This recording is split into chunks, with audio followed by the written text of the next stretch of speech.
All India Muslim personal law board AIMPLB Telangana और मजहबी तंजीमों के नुमाइंदों पर मुश्तमिल एक वफद चीफ मिनिस्टर KCR से मुलाकात किया और उनसे मौजूदा यूनिफॉर्म सिविल कोड की मुखालिफत करने पर जोर दिया।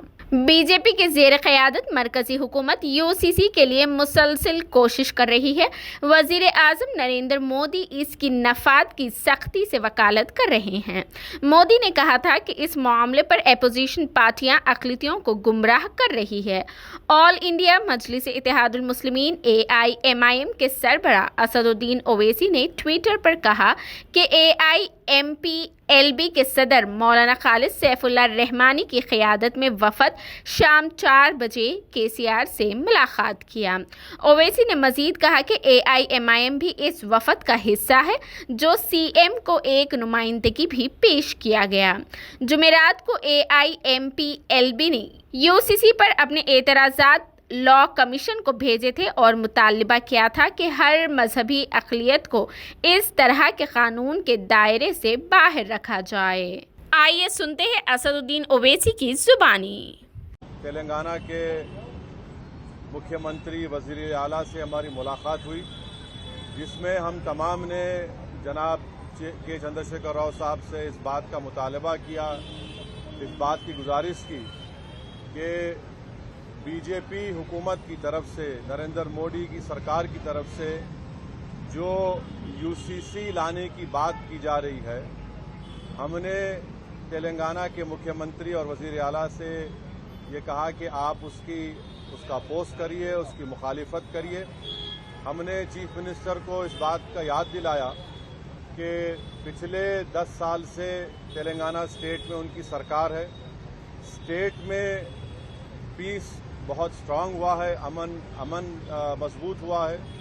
हमने चीफ मिनिस्टर को और BRS के प्रेसिडेंट को ये भी बात याद दिलाई है कि पूरे मुल्क में अगर किसी असेंबली में CAA NPR NRC के खिलाफ एक रेजोल्यूशन पास हुआ था, वो तेलंगाना के असेंबली में सबसे पहले हुआ था। और हमने चीफ मिनिस्टर को अपने रिप्रेजेंटेशन में ये बात दिलाई कि जब CAA का रेजोल्यूशन तेलंगाना में असेंबली में पास हो रहा था, तो उस वक्त BRS की हुकूमत ने, सरकार ने उस रेजोल्यूशन में प्लुरलिज्म और सेकुलरिज्म की बात की। तो हमने चीफ मिनिस्टर को ये बावर किया, ये इम्प्रेस किया कि UCC हमारे देश के प्लुरलिज्म के लिए एक अच्छी बात नहीं है, सेकुलरिज्म के लिए अच्छी बात नहीं है। हमने चीफ मिनिस्टर से all India Muslim personal law board ने जो लॉ कमीशन को, जो all India Muslim personal law board ने एक नोट दिया है जो 74 पेजेस पर मुश्तमिल है, उसके इम्पोर्टेंट पॉइंट्स हमारे प्रेसिडेंट मौलाना खालिद सैफुल्लाह रहमानी साहब उनको बताए हैं कि कैसे बीजेपी UCC के नाम पर इस मुल्क के प्लुरलिज्म और सेकुलरिज्म को कमज़ोर करना चाहती है। हमने BRS के प्रेसिडेंट, वो तेलंगाना के चीफ मिनिस्टर को भी बताया कि सिर्फ ये मुस्लिम माइनॉरिटी का मसला नहीं, ये क्रिश्चियंस का भी मसला है। ये मसला ट्राइबल से भी जुड़ा हुआ है, और सिर्फ नॉर्थ ईस्ट के ट्राइबल नहीं है, तेलंगाना में ट्राइबल है, मध्य प्रदेश में ट्राइबल है, छत्तीसगढ़ में ट्राइबल है, गुजरात में ट्राइबल है, राजस्थान में ट्राइबल है।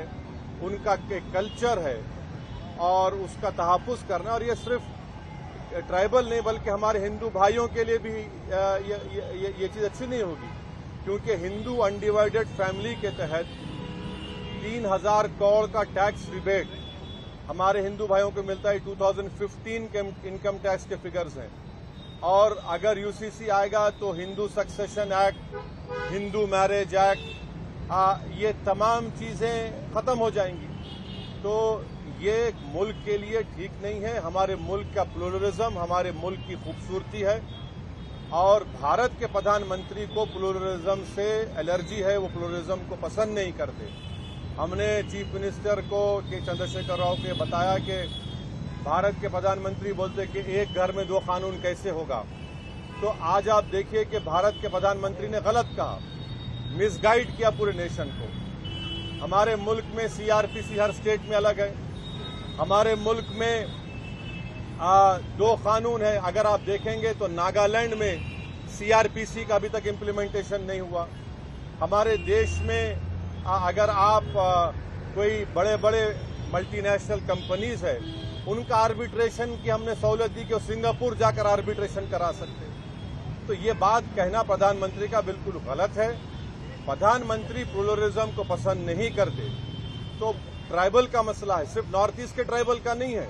अमित शाह अगर ये नागाज को बोल रहे हैं कि नहीं हम ट्राइबल्स को लॉ कमीशन एक्सेप्ट करेगा, तो फिर छत्तीसगढ़ के ट्राइबल का क्या होगा, तेलंगाना के ट्राइबल का क्या होगा, झारखंड के वो टेनेंसी लॉज का क्या होगा, छत्तीसगढ़ के ट्राइबल्स का क्या होगा। तो ये भारत की खूबसूरती उसका प्लुरलिज्म है, उसकी डाइवर्सिटी है, जो आरएसएस और बीजेपी को पसंद नहीं आती है।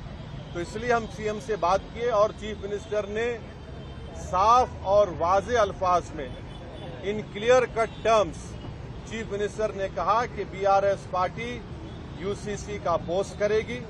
बल्कि चीफ मिनिस्टर आगे बढ़ के ये बात कहे हैं कि वो लाइक माइंडेड पार्टी से भी बात करेंगे। हमसे भी कहा कि हम भी जाकर लाइक माइंडेड पार्टी से बात करें। मैं तेलंगाना के डेलीगेशन के बिहाफ पे तेलंगाना के सीएम का शुक्रिया अदा करता हूं कि उन्होंने इन नो क्लियर का बल्कि क्लियर कट उन्होंने कहा कि हम यूसीसी का अपोज करेंगे। और देश में बहुत ज्यादा दूसरे मसाइल हैं और उन मसाइल पर बीजेपी नाकाम साबित हो रही है, इसीलिए बीजेपी ये सब चीजें देश के सामने ला रही है। तो हम उनका शुक्रिया अदा करते हैं। उनकी पार्टी की तरफ से भी एक प्रॉपर मेरे ख्याल से आप लोगों को स्टेटमेंट भी आएगा। और मैं आपके जरिए से हमारे आंध्र प्रदेश के हमारे दोस्त जो चीफ मिनिस्टर जगन मोहन रेड्डी है उनसे भी मैं अपील करूंगा कि जगन मोहन रेड्डी के हम आंध्र की पॉलिटिक्स को समझते हैं, मगर हम उनसे अपील कर रहे हैं कि वो उनकी पार्टी यूसीसी का अपोज करे। जो पार्टी प्लुरलिज्म को मानती है, जो भारत के डाइवर्सिटी को मानती है, जो भारत एक मोज़ाइक है उसको मानती है, तो उनको यूसीसी को अपोज करना है। और अगर जगन मोहन रेड्डी टाइम देते हैं तो हम भी जाकर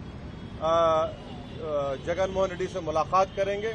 इस मीटिंग में और भी दूसरे इश्यूज भी उठे, माइनॉरिटी वेलफेयर के ताल्लुक से, ओवरसीज स्कॉलरशिप के ताल्लुक से, वक्फ प्रोटेक्शन के ताल्लुक से, ओल्ड सिटी में मेट्रो के ताल्लुक से, साथ ही साथ माइनॉरिटी फाइनेंस कॉरपोरेशन में जो लोन्स है, इंडिविजुअल लोन्स जो देना बंद किए हैं, तो चीफ मिनिस्टर ने कहा कि 4-5 दिन के अंदर वो 230 करोड़ रिलीज करेंगे, जिसमें ओवरसीज स्कॉलरशिप जो रुकी हुई है और दूसरे जो स्कीम्स है। तो ये एक मोटी मोटी बातचीत हुई है। तो हम ये सेक्रेटेरिएट के मसाजिद को जल्द से जल्द और जो दूसरे रिलीजियस स्ट्रक्चर्स हैं वहाँ पर प्लेसेस हैं उसको भी खोला जाएगा। और गच्चीबौली में जो इस्लामिक सेंटर है उसका भी काम शुरू होगा। ये बहुत से इश्यूज के ऊपर सीएम ने हमसे कम 1.5-2 घंटे बातचीत हुई है। हम शुक्रगुजार हैं। इस मीटिंग में केटी रामाराव साहब भी थे। चीफ मिनिस्टर ने हमसे कहा कि मैंने इस मीटिंग की इम्पोर्टेंस को समझते हुए उन्होंने राज्यसभा और लोकसभा के अपने फ्लोर लीडर्स को भी बुला लिया और उनसे भी कहा कि वो यूसीसी के ताल्लुक से clear cut stand BRS party का है कि उसको अपोज करते हैं। ये आज की गुफ्तगू का एक मोटा मोटा है। तो मैं